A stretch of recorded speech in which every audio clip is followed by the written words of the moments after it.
Phillips with Junior Achievement of New Jersey, where we prepare students to succeed in a global economy.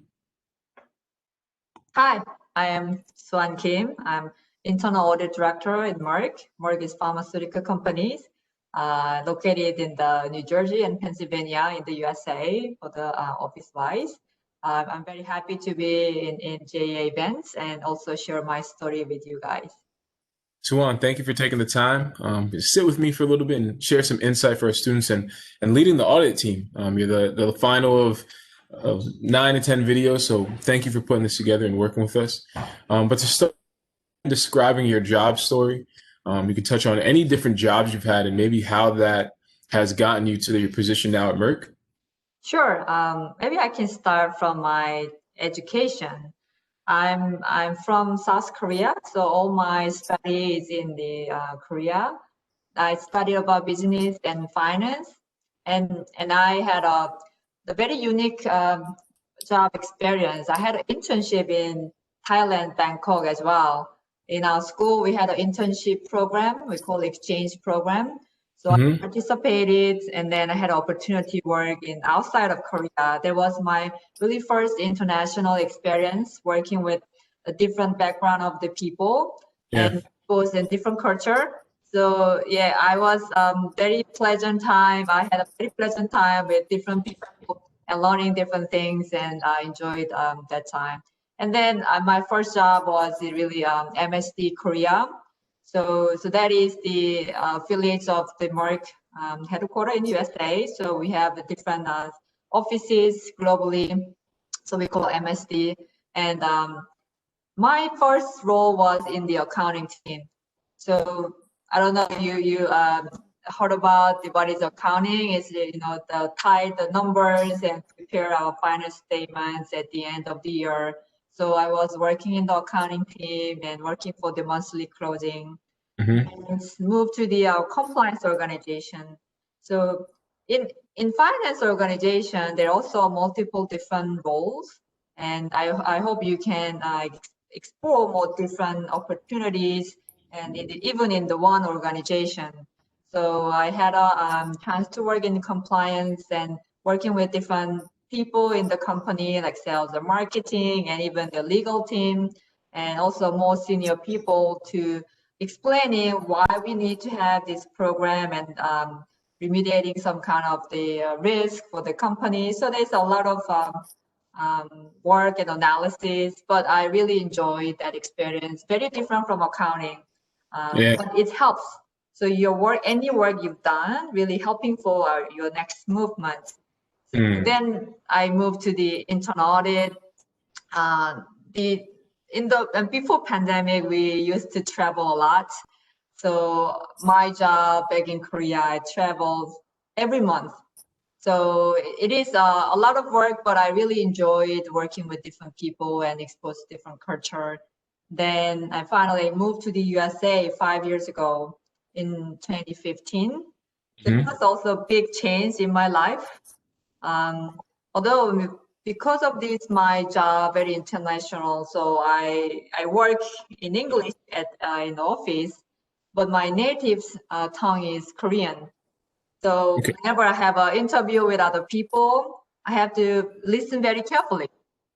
But I also want to give some advice. If you do not understand, you have to be very honest. I do not understand. Please explain me again. Just pretending you know, that is the worst thing. You should be very honest. Then you can build from there. Otherwise, yeah, without understanding correctly, then you can maybe lead to the wrong conclusion. So that is also one of my learning doing this internal audit work, and also very open to anything. Then you can learn even more. So the curiosity, I also want to mention about keep your curiosity, ask many questions. Then you will learn even more. So I want to, that is kind of my journey of career until now. And in Merck, we have pharmaceutical companies. So my current audit work is really about our R&D activities and all the R&D spending in different sites. So that is my main role, and also I also learn working with other scientists and other supporting functions. Okay. Thank you for sharing all that. I found some interesting pieces in that. You mentioned culture, right? And the culture or the different cultures you came across in your internship back home in Korea and working with people from different countries. But then also coming to America and joining and being a part of Merck and not being afraid to ask questions and not being afraid to be open and honest about the fact that you need to maybe ask a question or get some clarification on something. And I want to ask if you find that Merck's culture is something that allowed you to feel comfortable in asking questions and not necessarily being as well versed in English as somebody else. So we encourage asking questions. I mean, through this, you will learn. If you do not ask a question, we are kind of doubting, are you really getting it? Do you learn something else? So asking a question and speak up is certainly our culture embedded in our organization. And whenever the new auditors on board, we always encourage them. Most of my feedback is asking more questions. So that is nothing afraid of asking something. So we are open and we try to share and teach the young people. So that is kind of our culture that I experience in work. Okay. Right. So being open and encouraging the question and letting people know that, there's no dumb question. There's, if you need the information, feel free to ask. That's very powerful, very meaningful to hear and to remind yourself that, okay, all I have to do is seek the information and hopefully there's someone who can give me the response I'm looking for. And Suwan, you touched a lot on your different experiences and work and your time in education.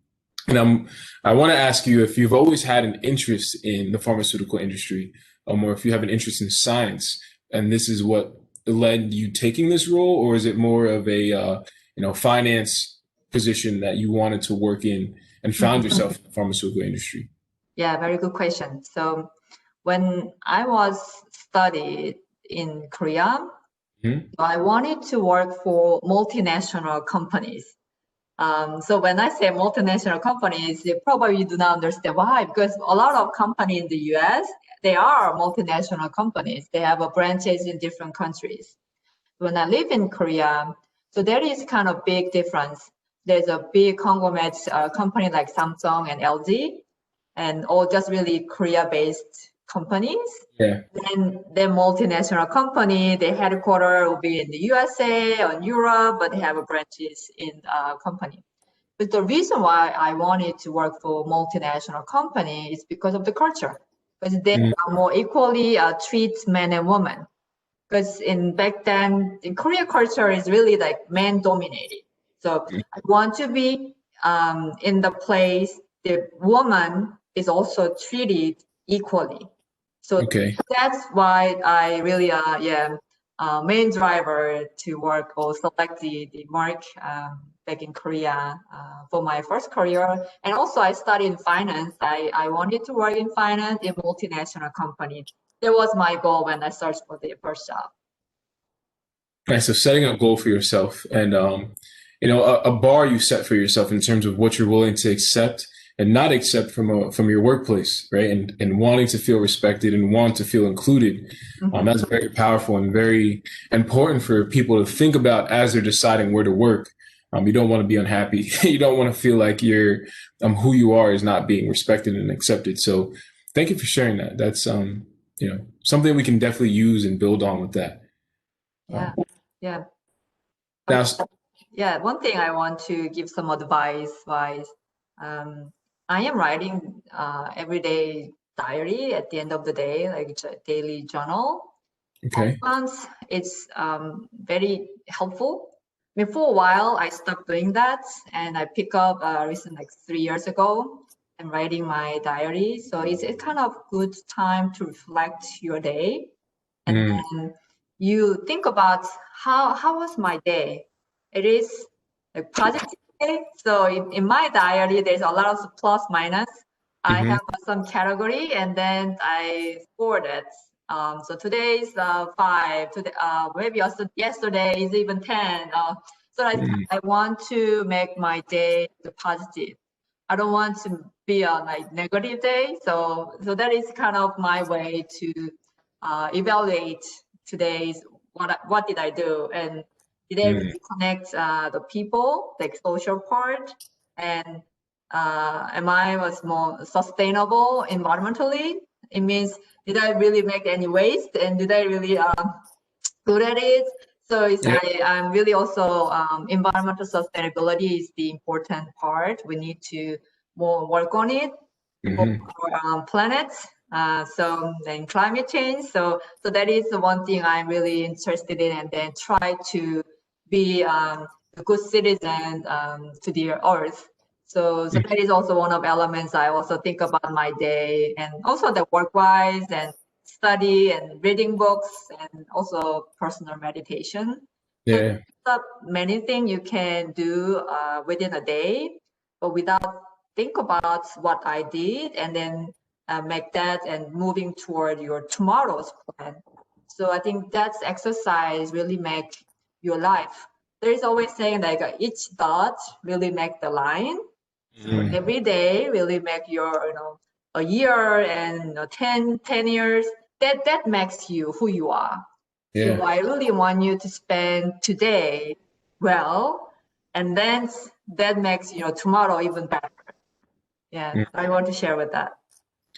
Make your day well, and it makes your tomorrow even better, right? And I'm really glad that you shared some personal practices that you take part in to make sure that your day is as good as it can be that time, and then you're keeping track of how you feel, so you can see, how was my week, how was my month, and then ultimately, how was my past year, and what do I want to change about that? That's really, really, really important, especially being that we're in lockdown now and a lot of different things going on in the world. And you mentioned climate change and wanting to be a good Earth citizen. And earlier you mentioned you're heavily involved in the R&D that Merck does. Do you mind explaining a little bit more of what R&D is, and how we're using it now to solve some of the issues that we're facing? I mean, personally, I'm not any medical background, any sort of the experts. But what I observe in a finance person and is in the internal audit group. Yeah. So our R&D, first of all, Merck spend about $9 billion per year in the R&D, which is above even in the industry, we spend even like 10 or 20% more than the other companies. So we take it very serious about our R&D expenses to make, we call it inventing for life. So we try to find the good good medicines for the area that we do not have any treatments, or maybe we have a more opportunity to make a better treatments for human being. And also we have animal health as well. Animals well-being is also important. Nowadays we have a lot of companion animals, so we have many products to help our companion animals, their health as well. So and now it's the COVID-19. So Merck is also working on the vaccine development and also the cure treatment of the COVID-19. So the Merck is the culture-wise, we are very conservative in terms of the any in the R&D perspective, because we want to make sure the safety of the drug, so that when we make any product, it doesn't seem any harmful to the human. So that is kind of a lot of step and scrutiny, and the conservatism makes more safe products. So that is kind of what I observed as a non-medical person. Yeah. Hope this is that's great insight on research and development, right? A company that's committed to researching a problem, and then also in that research coming up with a solution to develop some sort of product or a method to provide something for people. That's really important, and something I think we're going to see a lot more of going forward. Companies investing in R&D to find solutions to some of the stuff we're going through, but be able to own that solution and own that product and say, we can use this for the greater good for not only our company, but for a lot of companies. So Suwan, I want to thank you again for taking the time to speak with me. And we say your time is one of the most valuable things you can give. And from Junior Achievement, I know you guys are very committed. So we really do appreciate Merck and all the work you guys do. And we really look forward to communicating with you in the future. Thank you. Thank you. Bye. It was a great pleasure.